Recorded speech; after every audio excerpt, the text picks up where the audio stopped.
Eita, bora simbora, sexto ano, tô aqui de volta, professor Armando Pérez, né? Vocês acabaram de ter uma aula maravilhosa de ciências aí, e a gente vai chegar com geografia, hoje a gente vai dialogar um pouco, tá? Com assuntos que vocês viram, com assunto de ciências, beleza?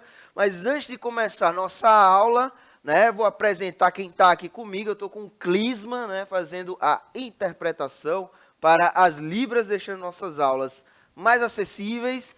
E aqui no chat, né, para dialogar com vocês, meu amigo e companheiro, o professor Gilson Soares. Dá o teu bom dia.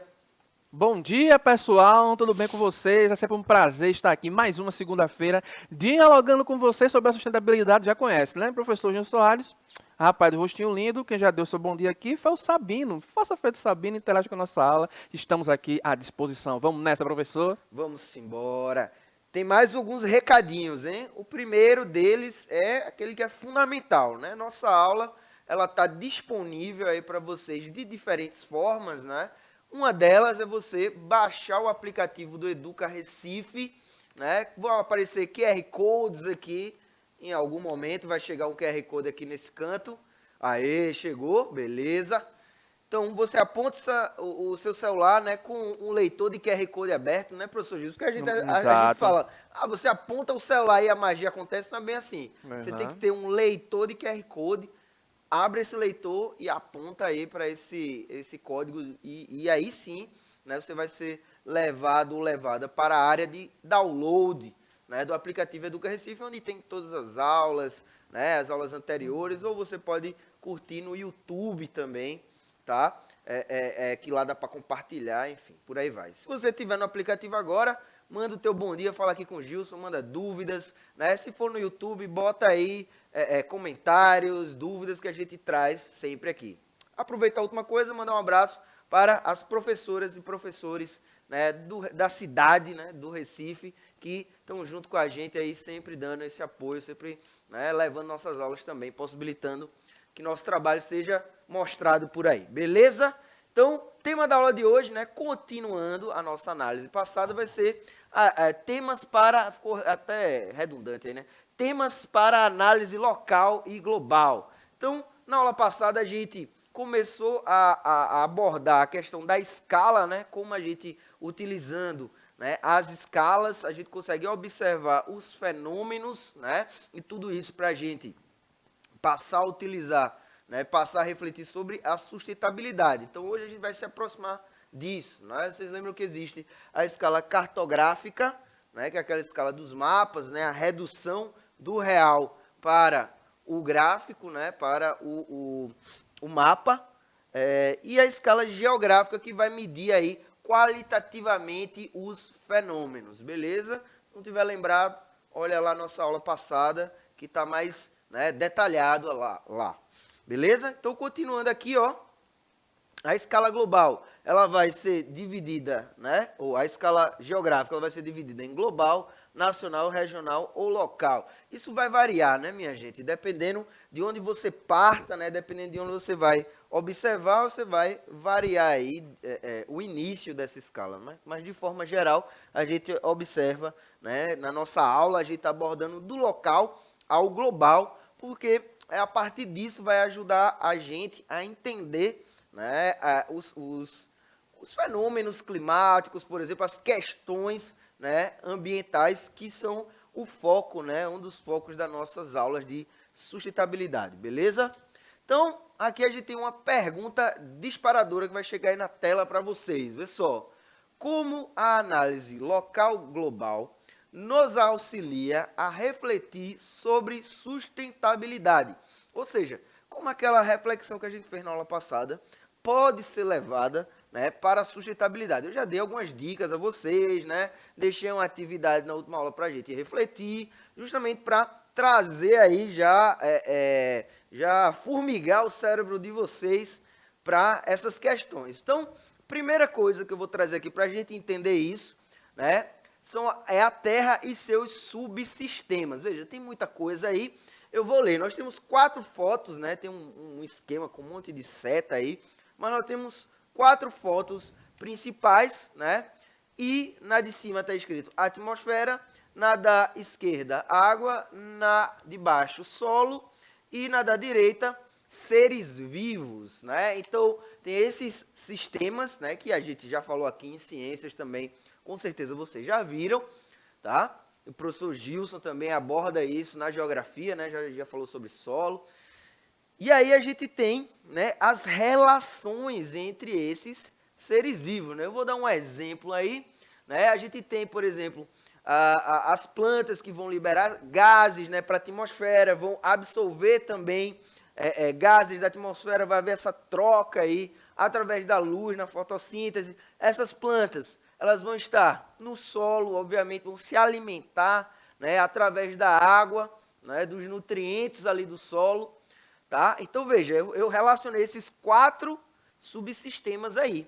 Para quê? Para que vocês percebam, mais uma vez, né, que quando a gente vai refletir sobre questões ambientais, a gente tem que pensar, a gente tem que trazer a ideia de causa e consequência, né? A gente tem que entender quais fatores estão ali relacionados. Então, a teoria geral dos sistemas ajuda bastante, né, a gente se perguntar, né? Mas isso aqui vai se relacionar com o quê?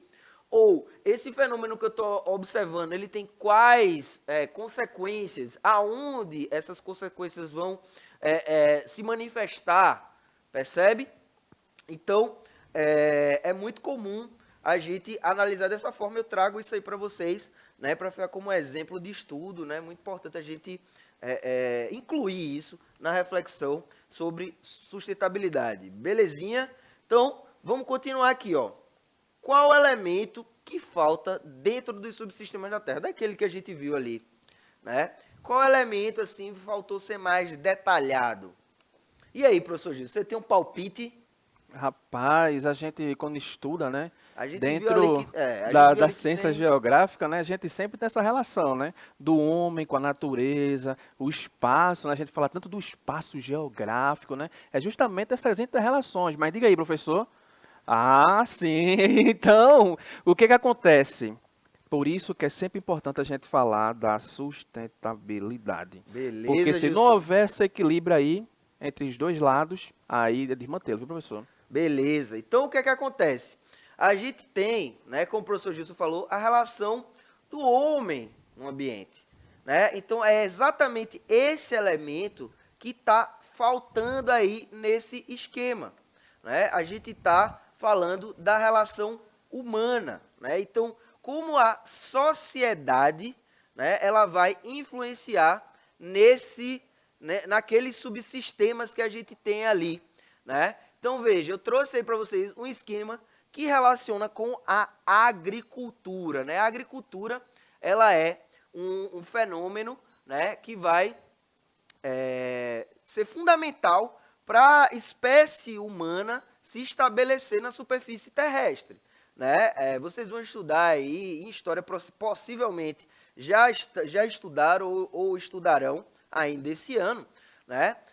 As sociedades que se estabeleceram lá na Idade Antiga, né? Lá na pré-história, aí a gente vem o Neolítico, né? A Revolução Agrícola, tá? E isso é fundamental para as sociedades se sedentarizarem, ou seja, foi a partir da agricultura que a humanidade passou a alterar, né, de uma forma mais consistente a superfície terrestre, beleza? Então, é muito importante a gente entender como a partir da agricultura, né, e o que a agricultura virou hoje em dia, para a gente entender também essas questões ambientais. Então, trazendo aí para o esquema que está na tela de vocês, né, rapidinho, a gente tem aí 4 pontos também, né, extremos, em cima, embaixo, esquerda, direita.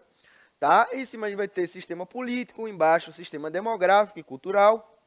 Na esquerda, subsistema ecológico, né, a natureza. E à direita, subsistema econômico, né, economia, né, vem aí na esteira desse movimento também de produção agrícola, né? Então, antigamente a agricultura ela era simplesmente para garantir o sustento de uma determinada população, né? A partir da geração de excedentes, professor Gilson, é onde lá a gente vai ter, a partir da geração de excedentes, a gente vai ter, começa a haver uma divisão das pessoas, né?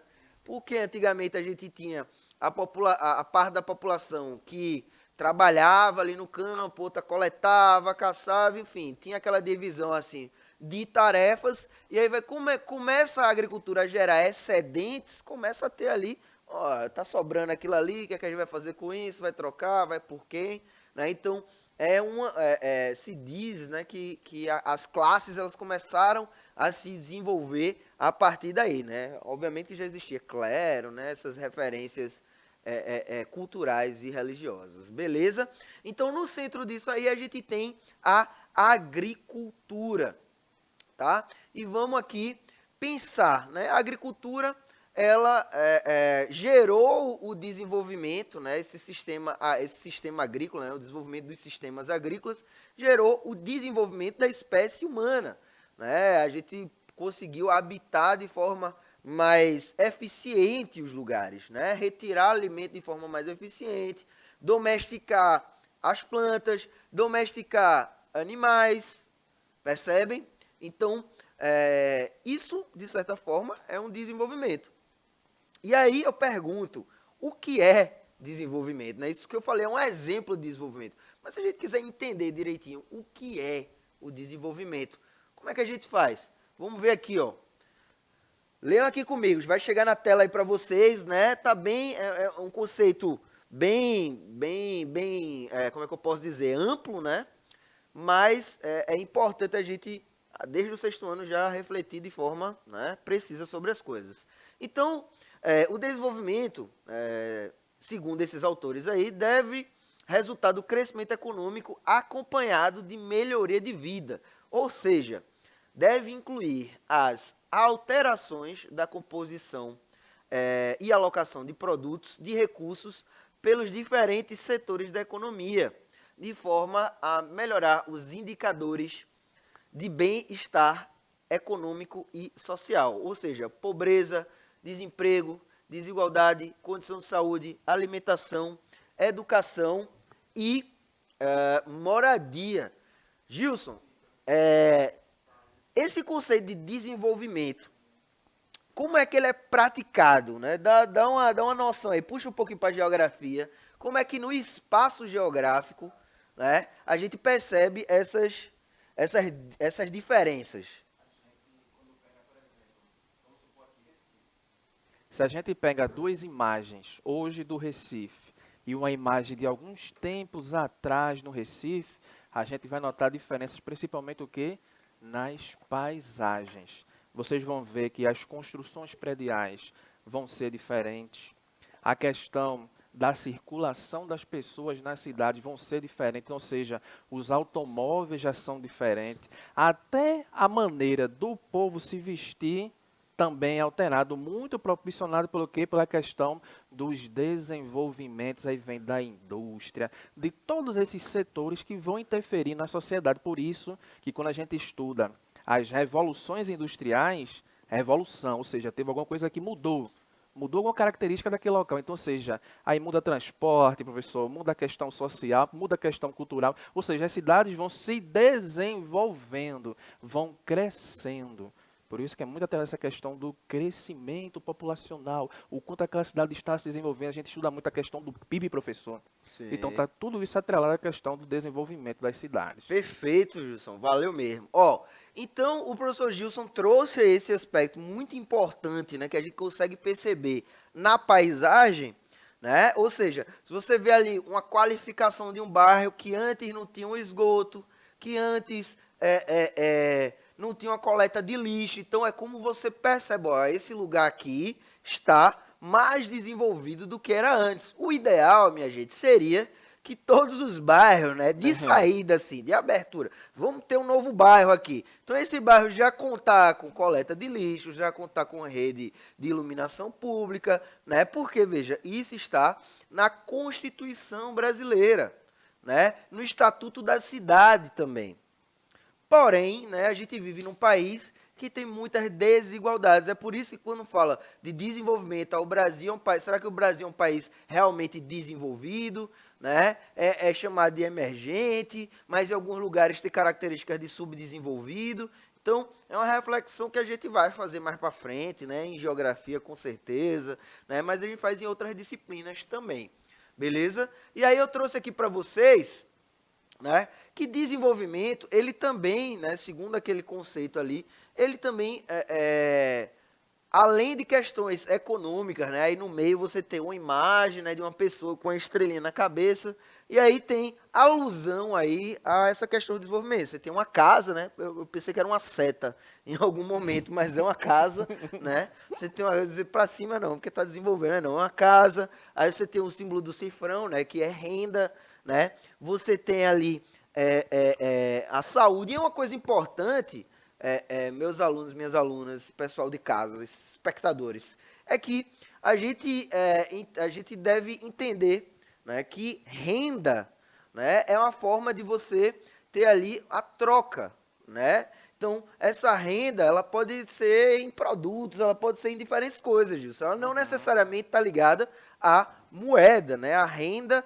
ela pode se ampliar. E é óbvio que com a economia que a gente tem, né, o sistema econômico que vem sendo praticado nas sociedades ocidentais, né, a gente atrela a renda diretamente à questão monetária, né, à moeda, tá? Mas existem como é que eu posso dizer? Existem benefícios mais amplos aí, tá?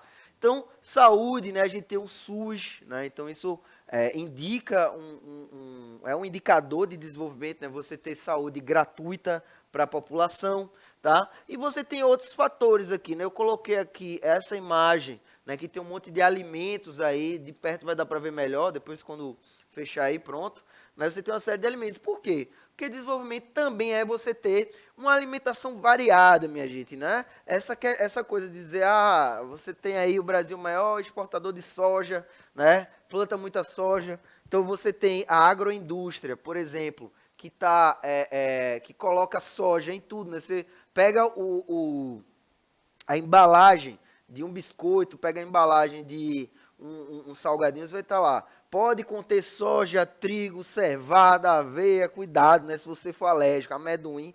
Então, porque tudo isso está misturado. Então, os produtos, por exemplo, o salgadinho de milho, ele não é só de milho Não, mais, né? tem muita Você vai coisa ter ali. ali, tem muita coisa que é assim. Né? Então, a diversidade alimentícia, né? Uma alimentação sem veneno, sem agrotóxico, Eita. né? Isso é importante, não é só a comida chegar na mesa, é chegar comida boa, comida de qualidade, percebem? A justiça, ó, a justiça social é muito importante para a gente ter um desenvolvimento real, né? Uma justiça que realmente seja, né, a partidária, enfim, que não tenha lados, Isso. percebe? Né? Que não seja diretiva, né, que vai favorecer uns. Aqui a gente, infelizmente, tem a coisa de a lei serve para uns E pra e não outros não. serve para outros, né? Então a gente tem as faixas da sociedade que conseguem, são mais abastadas, conseguem ter certas mobilidades aí, né? Enfim, é só pesquisar que a gente acha exemplos disso, tá? Outros aspectos, né? A cultura, minha gente. Então, você ter liberdade de credo, você poder manifestar a cultura, isso gera identidade, né? E as pessoas que têm um reconhecimento da sua identidade, que podem exercê-la de forma livre, né? Sem ter medo de ser perseguido, ser perseguida, né?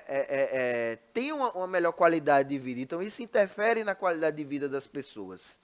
Percebe? Então tem aqui as pessoas dançando e cantando, ou seja, né, manifestar suas tradições, né, ter abertura para essa diversidade. Né? O Brasil é um país diverso. Né? Não dá para dizer que existe só um Brasil. Se você for lá no Centro-Oeste, nas cidadezinhas, vão ter algumas manifestações culturais que não tem aqui em Pernambuco. Aqui em Pernambuco vão ter manifestações que não tem lá no Acre. Lá no Acre tem muita coisa, né? Principalmente cultura indígena, ribeirinha, que é diferente lá no Sul. Percebe? Então, é importante a gente entender que isso também é desenvolvimento. né? E o trabalho, né? A produção, a gente trabalhar, né? Produzir não só para sobreviver, a gente produzir para gerar uma sociedade melhor, né? E o que traz desenvolvimento para um país é justamente pesquisa. Então, as pessoas precisam ter tempo, precisam ter a liberdade para pesquisar também, né? A universidade, os centros de pesquisa, poder ter projetos que visem realmente trazer mudança social e não só gerar novas tecnologias para gerar produto e isso ser explorado pela economia, né? Traz uma benfeitoria para a sociedade? Com certeza, né? Mas é só isso? Então, as ciências humanas, né? Elas são importantes, as pesquisas de ciências humanas são importantes, tanto quanto, né, as ciências exatas e as ciências da saúde.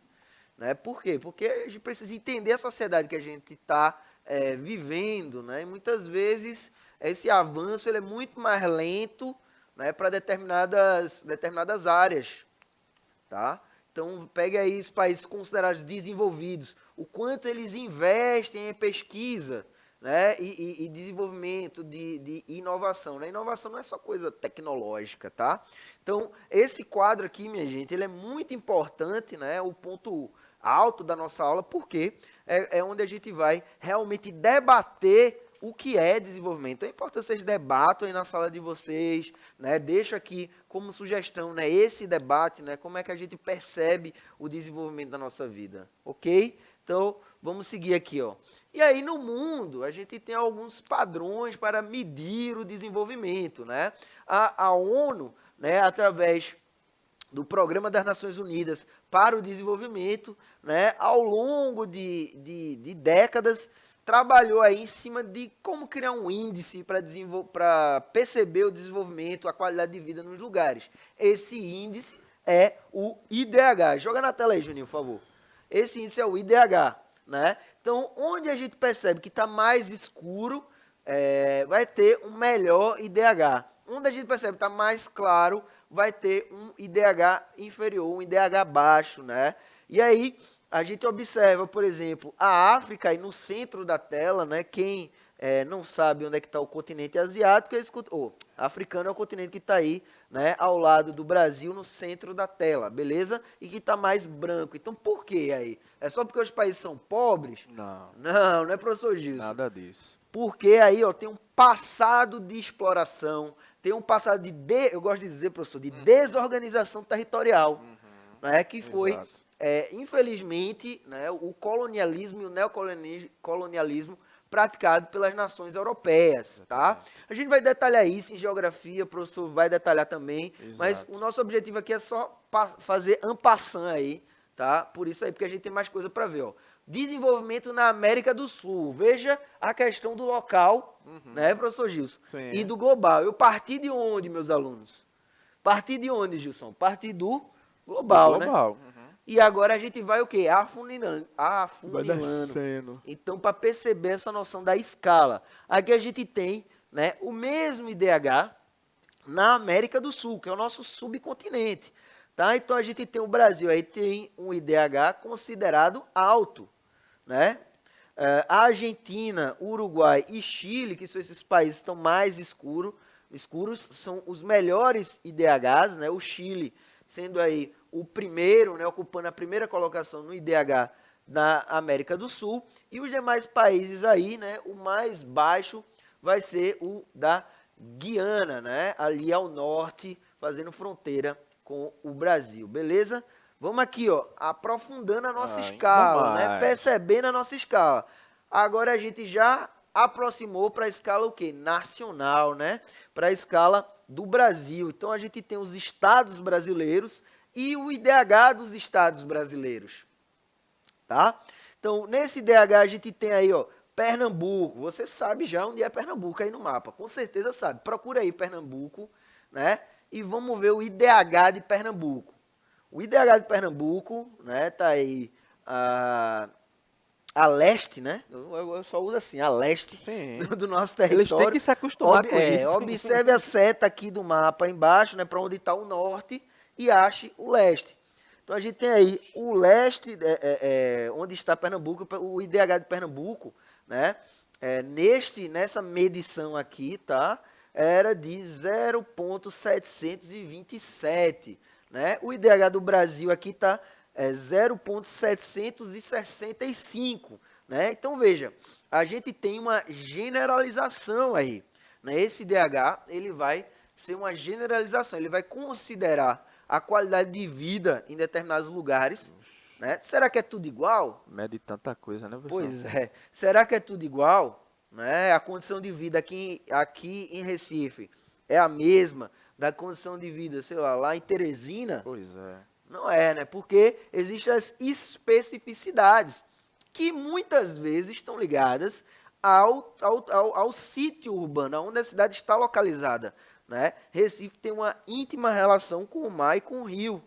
Então, as pessoas que vivem em extrema pobreza, que apelam para esses meios, né? Porque as palafitas estão ali perto do mar, né? E do rio. Porque justamente ali ainda é uma fonte de alimentação. Percebe? Desde Josué de Castro a gente tem isso aí, né? Homens e Caranguejos, belo livro.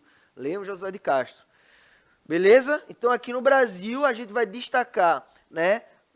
Os principais IDHs são o de São Paulo e Santa Catarina, aqui São Paulo no Sudeste e Santa Catarina na região Sul, tá? E os mais claros, né, como vocês já viram antes, são os IDHs mais baixos. Então a gente tem Alagoas, Piauí, Maranhão e Pará, né, com os IDHs nessa medição aqui mais baixos, beleza? Mas a gente tem mais aqui, professor Gilson. A gente tem o IDH de Pernambuco, que vai seguir a mesma lógica, minha gente. Eu não achei esse com a legenda, mas vocês já perceberam, né, que onde está mais escuro vão ser os principais IDHs, onde está mais claro vão ser, né, os IDHs mais baixos. Então a gente tem aqui, ó, todo o nosso estado de Pernambuco, e o destaque está onde? Aqui, né, na região metropolitana, onde estão esses pontos mais escuros, né, porque é na região metropolitana que se concentra a economia, né, que se concentram os serviços. Então, veja, a gente está falando, né, de economia no sentido de quê? De atividade produtiva, né, de maior interligação, onde estão as principais vias, né, então onde vai trafegar muita gente, onde tem o principal aeroporto, onde tem o principal, né, aqui mais ao sul, mas é na região metropolitana, vai ter o principal porto. Então toda essa infraestrutura vai trazer também, né, a reboque, né, atividades produtivas que vão gerar riqueza, percebe? E continuando aqui, ó, para finalizar, eu trouxe o local, né, a cidade de Recife, professor Gilson, Olha aqui aí, dividido em bairros, né? Então, os bairros aqui de Recife. Então, veja, observe que nem na nossa cidade a gente tem essa igualdade de desenvolvimento, né? A gente vai ter bairros, né, que são os bairros mais azulzinhos aí, que tem um melhor IDH, né, que tem a melhor medido, né, foi medida a melhor qualidade de vida, e tem os bairros aí em vermelho, em amarelo, né, que vão ser em laranjado, que vão ser os IDHs mais baixos, tá? Então, percebam, minha gente, que quando a gente fala de desenvolvimento, né, a gente está refletindo sobre a condição de vida das pessoas, e essa condição de vida vai se dar, né, num lugar, vai se dar em alguma porção do espaço geográfico, né? E aí o plot twist chega agora, professor Gilson, com a pergunta, né? Olha aí, ó. Qual é a relação entre o desenvolvimento e a questão ambiental? Então, depois de toda essa reflexão que a gente fez sobre desenvolvimento, sobre escala, né, sobre a percepção da ação humana, eu quero que vocês pensem sobre isso aí, debatam em sala de aula, e na próxima aula a gente vai iniciar dessa reflexão. Gilson, dá o seu recado aí para a galera. Beleza, pessoal. Dialogue aí com o seu professor, seus colegas de classe. Estamos aqui à disposição. Interaja com a gente. Um beijo do Rostinho Lindo da semana que vem, pessoal. Valeu, galera. Valeu, Gilson, pela parceria mais uma vez. Um forte abraço. Abraço aí pro pessoal da técnica também. Valeu demais. Até a próxima aula. Boa semana aí. Tchau, tchau.